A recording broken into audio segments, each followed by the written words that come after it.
Assalamualaikum warahmatullahi wabarakatuh. Perkenalkan, nama saya Jasmine Maya Najahra dengan NIM 121208051. Pada kesempatan kali ini, izinkan saya untuk mempresentasikan materi mengenai pengantar ilmu gizi. Adapun pembahasan yang akan dibahas, yang pertama itu mengenai pendahuluan, kemudian pengertian dari ilmu gizi itu sendiri, selanjutnya fungsi zat gizi, yang keempat gangguan gizi, dan yang kelima ruang lingkup ilmu gizi. Untuk yang pertama ini ada pendahuluan. Gizi berasal dari kata bahasa Arab giza yang berarti makanan. Ilmu gizi berkaitan dengan makanan dan berkaitan pula dengan tubuh manusia.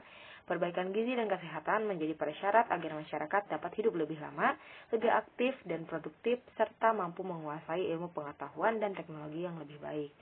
Sebaliknya, ketika kekurangan gizi ini berpengaruh negatif terhadap pembangunan mental, perkembangan fisik, produktivitas, dan kesanggupan kerja manusia. Kemudian, ilmu gizi merupakan suatu cabang ilmu yang mempelajari tentang proses metabolisme gizi dalam tubuh. Selanjutnya ada pengertian mengenai ilmu gizi. Ada beberapa ahli yang mendefinisikan ilmu gizi sebagai berikut. Yang pertama itu menurut Turner, ilmu gizi adalah ilmu yang mempelajari proses-proses di mana organisme hidup yang mempergunakan material-material yang diperlukan untuk pemeliharaan fungsi tubuh. Yang kedua, menurut Krause, ilmu gizi adalah ilmu yang mempelajari makanan dalam hubungannya dengan kesejahteraan tubuh, meliputi kebutuhan makanan, nilai makanan, pemeliharaan makanan untuk golongan usia dan aktivitas tertentu. Yang ketiga, menurut Jan Bogaert, menurut beliau, ilmu gizi ini adalah ilmu yang mempelajari tentang pemberian makanan kepada tubuh setepat-tepatnya untuk pertumbuhan, pemeliharaan, dan perbaikan. Selanjutnya, menurut Eva de Wilson, ilmu gizi adalah ilmu yang mempelajari tentang tubuh yang terdiri dari jenis, jumlah, dan materi yang harus dicukupi dalam makanan sehari-hari guna pemeliharaan sel-sel tubuh. Menurut Graham Lux, berpendapat yang dimaksud dengan ilmu gizi ini adalah totalitas daripada peristiwa-peristiwa yang berhubungan dengan pertumbuhan, pemeliharaan, dan perbaikan hidup dari tubuh secara keseluruhan. Kemudian menurut Sunita Al-Matsir, ilmu gizi adalah ilmu yang mempelajari segala sesuatu tentang makanan dalam hubungannya dengan kesehatan optimal. Adapun menurut Profesor Sukirman yang mengemukakan bahwa gizi itu berasal dari bahasa Arab dan Sanskerta yaitu giza, dalam dialek Mesir dibaca gizi yang berarti bahwa makanan yang menyehatkan. Pernyataan tersebut selaras dengan pendapat Sanjaya pada 2009 yang mendefinisikan gizi sebagai makanan dan manfaatnya bagi kesehatan secara spesifik. Gizi merupakan sari makanan yang bermanfaat bagi kesehatan tubuh. Menurut Undang-Undang Nomor 18 Tahun 2012 juga yang tentang pangan menyatakan bahwa gizi ini adalah zat atau senyawa yang terdapat dalam pangan yang terdiri dari karbohidrat, protein, lemak, vitamin mineral, serat, air, dan komponen lainnya yang bermanfaat bagi pertumbuhan dan kesehatan manusia. Sehingga dapat disimpulkan bahwasanya ilmu gizi ini adalah ilmu yang mempelajari zat dari pangan yang bermanfaat bagi kesehatan dan prestasi manusia, proses yang terjadi pada pangan sejak dikonsumsi, dicerna, diserap sampai digunakan oleh tubuh, dan dampaknya terhadap pertumbuhan, perkembangan, produktivitas kerja, dan kelangsungan hidup manusia, serta faktor yang mempengaruhinya. Adapun fungsi zat gizi, yang pertama ini memberi energi atau sebagai zat pembakar yang terdiri dari karbohidrat, lemak, dan protein. Di mana fungsi dari ketiga zat tersebut merupakan ikatan organik yang mengandung karbon yang dapat dibakar dan dibutuhkan tubuh untuk melakukan kegiatan atau aktivitas. Yang kedua, pertumbuhan dan pemeliharaan jaringan tubuh atau zat pembangun. Ini termasuk protein, mineral, dan air. Diperlukan untuk membentuk sel-sel baru, memelihara, dan mengganti sel yang rusak. Yang ketiga, mengatur proses tubuh atau zat pengatur. Ini terdiri dari protein, mineral, air, dan vitamin. Mineral dan vitamin ini berfungsi sebagai pengatur dalam proses-proses oksidasi, fungsi normal saraf, dan otot, serta banyak proses lain yang terjadi di dalam tubuh, seperti dalam darah, cairan pencernaan, jaringan, mengatur suhu tubuh, peredaran darah, pembuangan sisa-sisa ekskresi, dan lain-lain proses tubuh. Kemudian selanjutnya ada gangguan gizi. Ada beberapa akibat gangguan gizi pada fungsi tubuh. Yang pertama, akibat gizi kurang pada proses tubuh yang kekurangan gizi secara umum seperti makanan kurang dalam baik secara kuantitas maupun kualitas itu dapat menyebabkan gangguan pada proses yang pertama pada proses pertumbuhan. Itu dapat dilihat dari biasanya manusia yang kekurangan gizi itu dia pertumbuhannya stuck di situ, dan dari segi badan pun bisa dilihat dari gambar yang ada di samping, lebih kurus gitu ya. Kemudian dari produksi tenaga mungkin akan lebih lelah, akan mudah lelah sehingga tenaga yang dikeluarkan pun sangat amat terbatas itu. Kemudian pertahanan tubuh dan struktur dan fungsi otak, kemudian perilaku. Yang kedua itu ada gangguan gizi akibat gizi berlebih. Nah, pada proses tubuh gizi yang berlebih itu dapat menyebabkan kegemukan atau obesitas. Nah, bisa dilihat di gambar di samping, itu mungkin salah satu contoh bagaimana orang atau manusia yang memiliki gizi berlebih yang sehingga menyebabkan kegemukan atau obesitas. Kelebihan energi yang dikonsumsi itu disimpan di dalam jaringan dalam bentuk lemak sehingga itu isinya lemak gitu ya di gambar tersebut. Kegemukan juga adalah salah satu faktor terjadinya berbagai penyakit degeneratif seperti ada hipertensi, diabetes mellitus, jantung koroner, hati dengan empedu. Selanjutnya ada ruang lingkup dari ilmu gizi. Kajian ilmu gizi ini tidak dapat berdiri sendiri tentunya karena ia akan sangat berkaitan dengan disiplin ilmu lainnya dan tujuan penggunaan ilmu gizi di Indonesia juga itu untuk menghasilkan sumber daya manusia yang berkualitas dan berkaitan dengan pangan. Tentu dalam mempelajari ilmu gizi ini akan selalu berkaitan dengan disiplin-disiplin ilmu berikut. Yang pertama ada sumber daya alam lokal.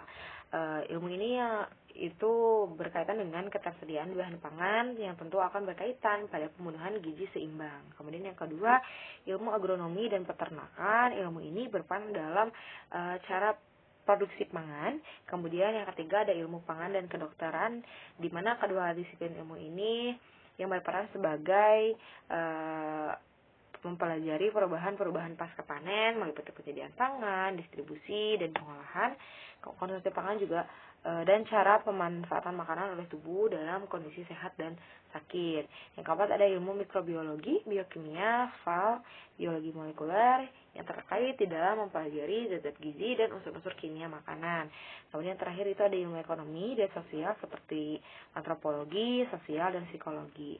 Ilmu-ilmu ini itu erat kaitannya dengan penyediaan pangan perorangan atau keluarga, kondisi sosial yang akan mempengaruhi cara pengolahan dan konsumsi pangan, serta perilaku seseorang terhadap jenis makanan tertentu yang dipengaruhi oleh mitos.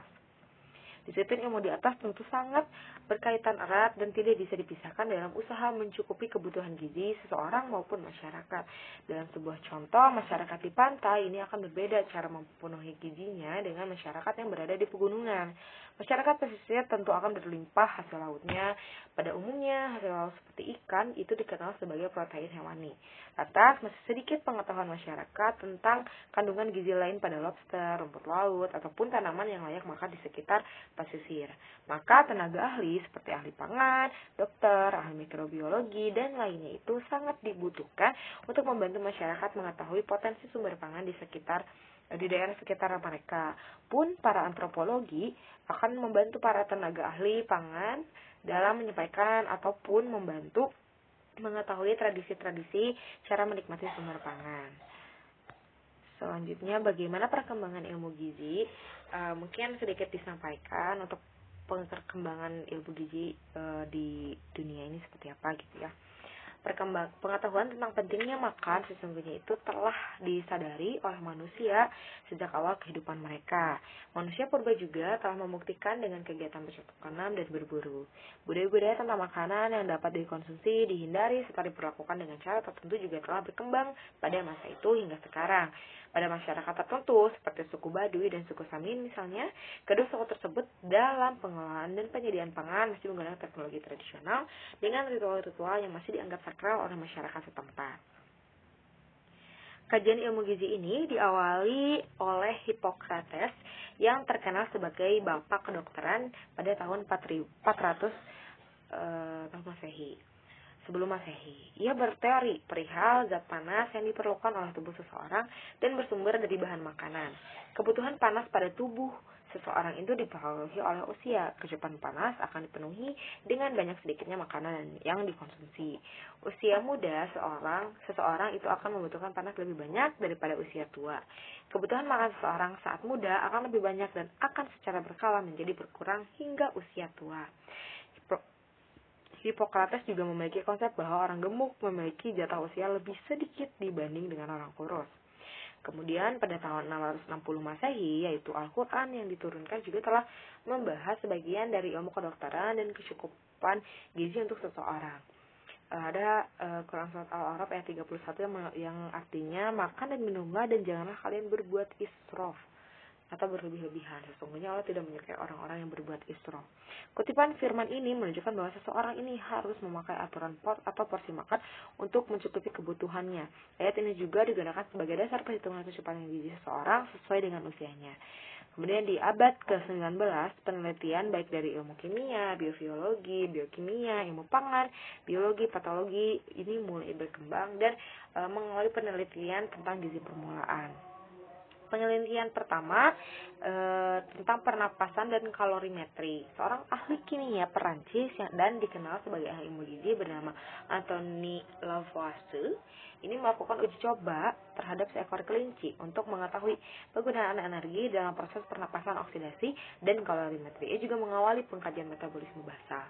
Menurutnya, zat yang dioksidasi dalam tubuh adalah unsur karbon dan hidrogen dan belum mengarah pada makanan. Ahli kimia lain di Prancis bernama Magendie untuk kali pertama membedakan zat gizi, yaitu karbohidrat, lemak, dan protein dalam makanan. Di tahun 1840, Regnault dan Leyset membandingkan kebutuhan oksigen dan hasil karbon dioksida dalam proses respirasi sangat dipengaruhi oleh jenis makanan yang dikonsumsi seseorang. Temuan mereka ini dikenal dengan respiratory question atau RQ. Ahli kimia Jerman pada tahun 1803 sampai 1873, Liebig ini menemukan karbohidrat, lemak, dan protein dioksida dalam tubuh dan dapat menghasilkan panas atau energi. Ia juga menyimpulkan bahwa seseorang ini harus mengkonsumsi makanan yang mengandung zat tersebut secara seimbang. Teman sejawat Liebig di Prancis juga yaitu Boissens-Gault dan Bieder serta Schmidt, penduduk Jerman yang melakukan eksperimen tentang keseimbangan. Bieder dan Schmidt ini menemukan metabolisme istirahat, yaitu tentang kondisi tidak makan yang akan mengalami metabolisme minimal. Sedangkan Liebig menemukan metabolisme protein tidak mempengaruhi kerja otot dan banyaknya metabolisme dalam sel mempengaruhi banyaknya konsumsi oksigen. Pada abad ke-19, ilmu gizi ini memang sangat sedang diteliti oleh para ahli gitu ya, untuk ditegakkan, untuk dicari kebenarannya. Dan Rubner pada pertengahan abad ke-19 ini meneliti perihal urin dan feses dengan berbagai susunan makanan yang menjadi dasar penelitian kalorimetri. Ia menghubungkan kajian kalori basal dengan los penampang tubuh dan menghitung energi, karbohidrat, protein, dan lemak dari berbagai jenis makanan. Di tahun 1847, Mayer dan Helmholtz menemukan hukum konservasi energi untuk organisme hidup dan mati. Kajian mengenai kalorimetri ini berkembang hingga akhir abad ke-19 dan seorang Atwater ilmuwan Amerika dan Ross, ahli fisika, membuat alat ukur bernama kalorimeter. Saat itu, kalorimeter digunakan untuk mengukur pertukaran energi pada manusia, dan penggunaan kalorimeter ini telah membantu Atwater dan Bryan menerbitkan daftar komposisi bahan makanan pertama di dunia pada tahun 1899.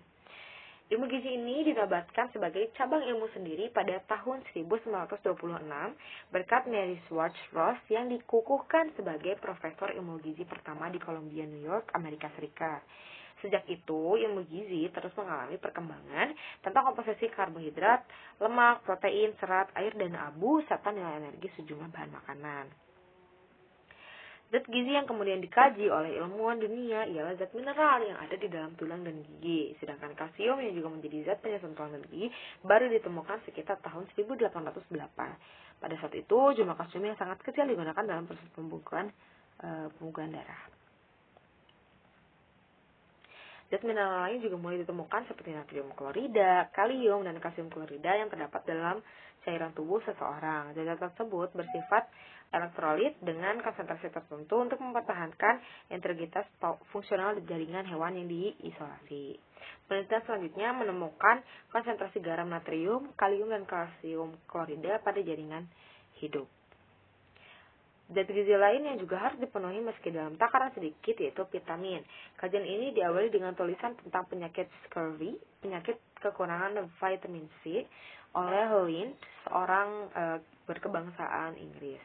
Kajian sindroma beriberi yang dialami oleh pelaut Jepang dan pencegahannya melalui makanan dikemukakan oleh Takaki pada tahun 1887. Indonesia juga pada saat itu berkontribusi dalam perkembangan penemuan vitamin yang saat itu masih bernama Hindia Belanda. Seorang bernama Eichmann menemukan selaput luar balas atau aleuron yang dapat mencegah sekaligus menyembuhkan beriberi.